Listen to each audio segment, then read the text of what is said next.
Hey everybody, I thought I'd do a quick deck tech.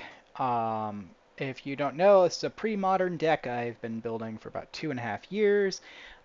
There's kind of two versions. There's my original version has evolved into what you could call the Spanish version that's played in the Spanish leagues of pre-modern.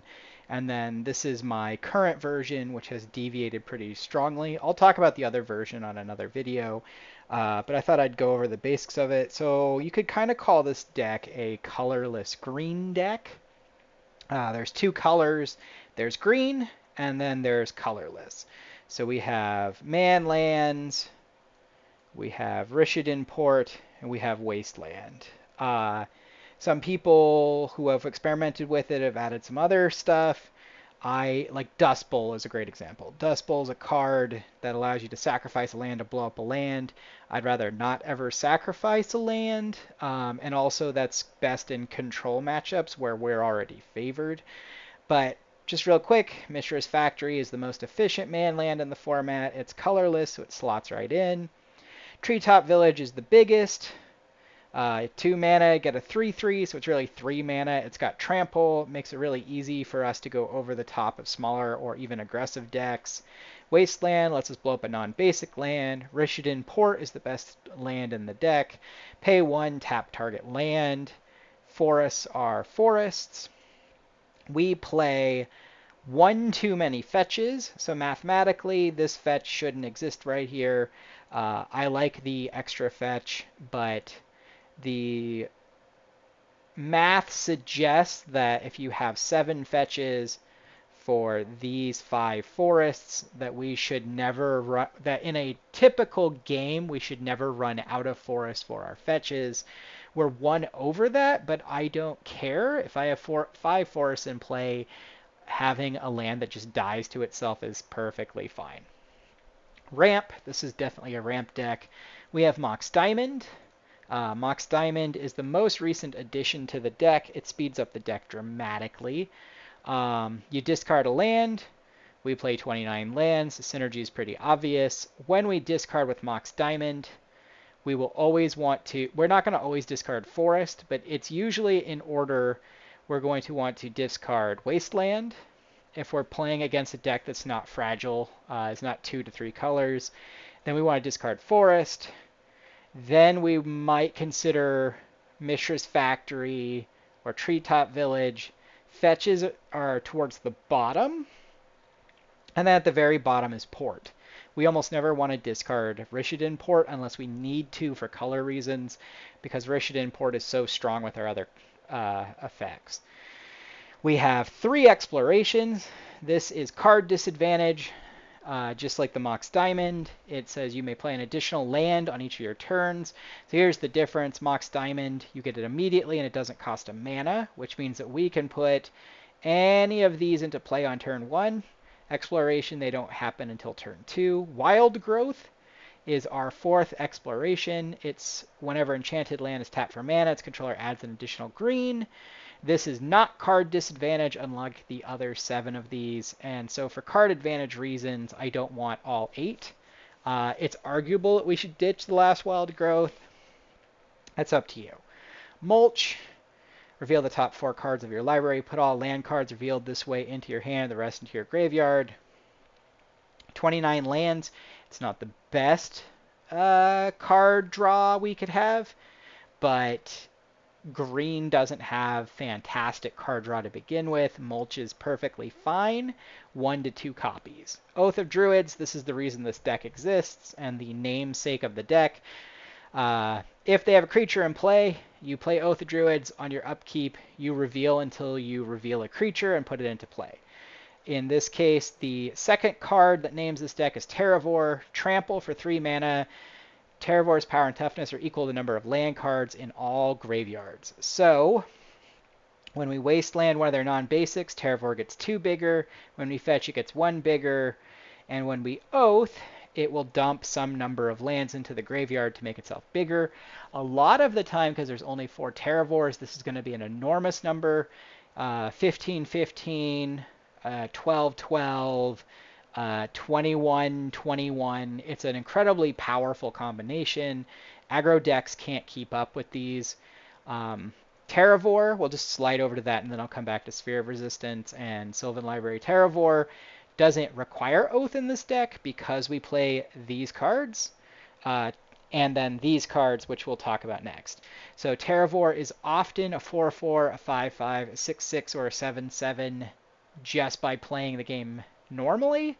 Oath usually plays creatures that can't otherwise be cast by the deck, and it's more of just an anti-aggro combo. In our case, we get to play a massive undercosted threat just by playing the game, and then Oath just gives us the ability to go, here's turn one, I play an Oath, play into it. If you do, I will probably win the game. So aggro decks generally can't keep up with that. Sylvan Library is the best card advantage in green. You get to look at the top 3 cards of your deck and pick one to put into your hand, and for 4 life you can put another one into your hand, which means that if you're using fetches, you are essentially scrying your deck. One of the things you can do is library lock yourself, where you just kind of roll a card down until you eventually are able to clear the top of your deck with mulch or with a fetch and get it out of your hand altogether. It's a good card. 2 copies seems optimal. 3 is a lot, but in a long-running game, I could see you never want 2 in the field is the thing. So 3 means you're almost always in a long game gonna have one. 2, it's kind of hit or miss. We don't want it against aggro or combo. We really only want it against control. Sphere of Resistance is spells cost 1 more for 2, which means if we go Mox Diamond and a land, we can play Sphere before they play anything. Against many decks, this is in fact game. Sphere of Resistance is a combination with Rishadan Port. Together they say, hey, you have to pay an additional 1. Also, I'm going to tap down your land. If they only have 2 lands in hand to start with, they're locked completely out of the game before they get to take a turn. The last 8 in our main are copies of the same thing. It just says destroy target land, destroy target land. This one technically has more upside, but no one plays snow lands in pre-modern. So our goal is to essentially lock them out. If they're a 2-color deck, we pick 1 color and we focus on that. The 2 colors we're going to be picking on the most frequently are green and white, followed by blue. Green has the ability to destroy our permanents. As you can tell, our permanent slot is very important to this deck. Green and white have artifact destruction, enchantment destruction, creature removal, big creatures. There's nothing we want them doing. Black has to discard from our hand. Fun fact, this deck empties its hand by turn 3 most of the time.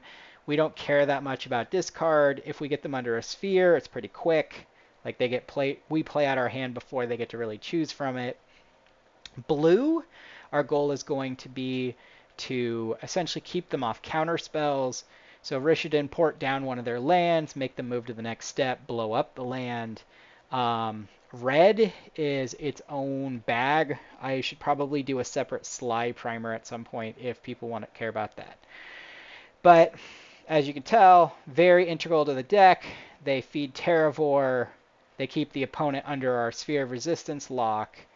They keep people from reacting to our oaths. They keep people from keeping up with our libraries. They're very strong. Sideboard, very simple. Croson Reclamation. Target player shuffles up to 2 cards from his graveyard into his library.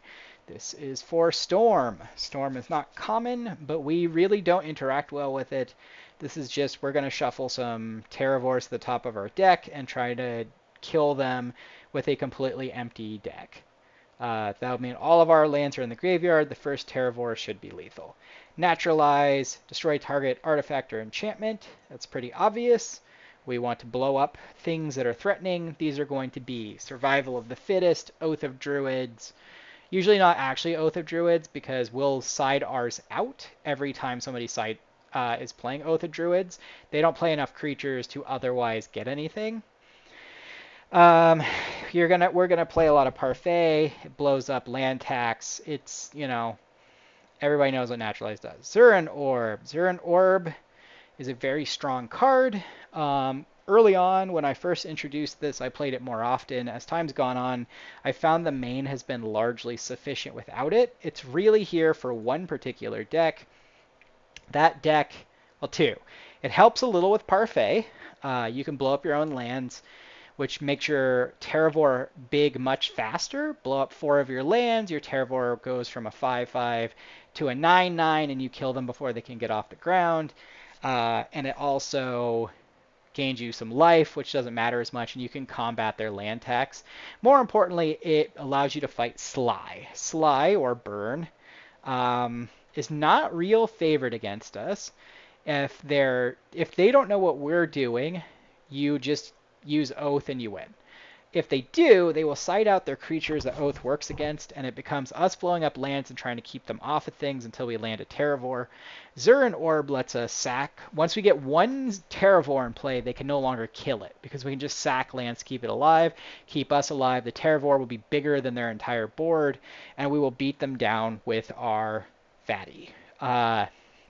This is the sole reason that Sly is a winnable matchup, and that's why there's 3 of them.